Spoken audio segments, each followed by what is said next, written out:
welcome to today's episode of The Daily Blend. I am your host, AC, and we are joined in studio today by Robert Ricketts, the owner of ITCOMO. Welcome back, Robert. Hey, see, glad to be back. Thanks. All right, so today, since you're back from international travel, we're talking about international travel with your phone. Right.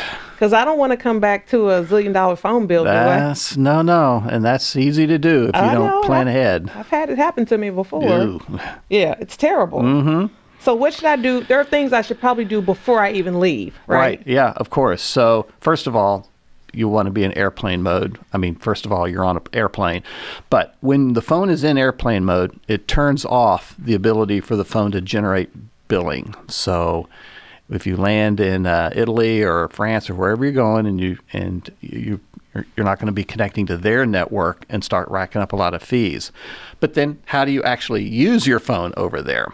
So before you leave, it's possible to purchase an eSIM for your phone. So this is a virtual SIM card that you can purchase using various apps like Airalo, Holofly, GigSky, etc. I have all this on my website, by the way. And that can sort of let you be like a local when you arrive in country. So you're just going to be on a local SIM card. You have a local phone number, just like the locals do, and you won't be paying heinous roaming fees from your United States-based carrier. Oh, so I get that card before I leave here. Yeah, the eSIM you would get before you leave. Some later phones can only use an eSIM, so that's your only choice. If you have a slightly older phone or certain other models, then you can buy a physical SIM card, which is about the size of a thumbnail, and insert that into the phone when you land in the country you're going to. Okay. All right. What is this renting a portable hotspot? Yeah, so if you have laptops and tablets and multiple devices you're traveling with, yeah, we're guilty of that. Yeah, you don't really want to buy a SIM card for every one of those devices when they can all share one SIM card. So a portable hotspot is probably about the size of a package of cigarettes or something, and it's battery operated, and it just transmits a Wi-Fi signal in your immediate area, like within 20 feet or so, and then that device talks to the cellular network of whatever country you're in. So similar to the way you can use your cell phone here as a hotspot. That's right. Yeah, exactly. Okay. And with the eSIM in certain phones, the phone itself can be the hotspot for your other devices to connect to. Okay. So that could kind of go either way. Hotspotting your cell phone with a foreign eSIM or a SIM card, or using a portable hotspot. Okay. But what you do not want to do is use your own. You don't want to use your carrier from the United States. That's right. Now, some carriers do have international roaming agreements that can offer you relatively decent rates, but it's still not as good as getting a local SIM card or eSIM for the countries you're traveling to.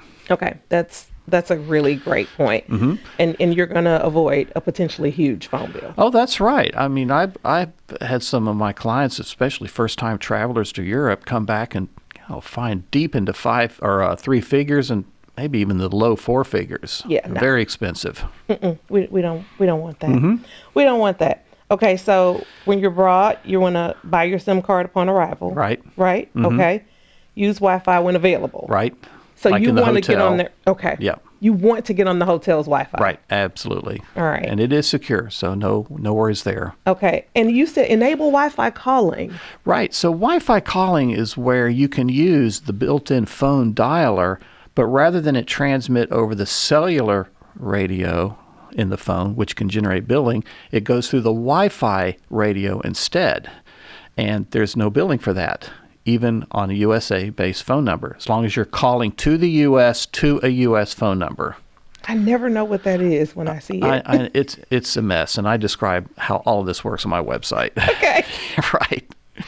Okay. Now, how do you reduce the risk of phone theft? Yeah, Robert? so... Do people still steal phones? Oh, well, yeah, they can. I mean, there's security to help make them less resellable, but, that doesn't help when your phone's yanked out of your hands. So imagine you're walking in the streets of Rome, looking at your turn-by-turn directions on Google Maps, and the next thing you know, your phone is not in your hand anymore. Okay. And instead, it's riding down the street on the back of a scooter. Okay, we don't want that. And that happens. So by attaching the phone to a lanyard that goes around your wrist, or sometimes I'm seeing folks now where the phone is hung around their neck. It's visible, but it's tied to them. So stealing the phone is going to be a lot more difficult. Okay. So you definitely want your phone attached to you. Right. Okay. Right. All right. That's smart. That's smart. And what about this anti-snatch instant lock? Well, so some Android models, specifically Pixel by Google, they have technology in the phone where the phone can recognize if it's been snatched out of your hands and then lock instantly. So it uses some little smarts to detect a quick motion followed by a high-speed motion, like running away, and locks the phone immediately. Unfortunately, iPhone can't do that, at least not yet. But that's great to protect your phone, but your phone is still stolen. Yeah, so the lanyard's probably the way to go there. I would say so. Okay, and I find this very interesting because everybody does this. I see everybody do it. I've done it. Never allow a random person to take a picture of your group with your camera. That's right. That's my advice. Okay. So that's why we have selfies. I mean, if you're in a restaurant and you'd like the wait staff to take your picture, yeah, that's fine. But if you're admiring the Eiffel Tower with your 3 or 4 buddies, don't be asking random people to take a picture. Okay. Right.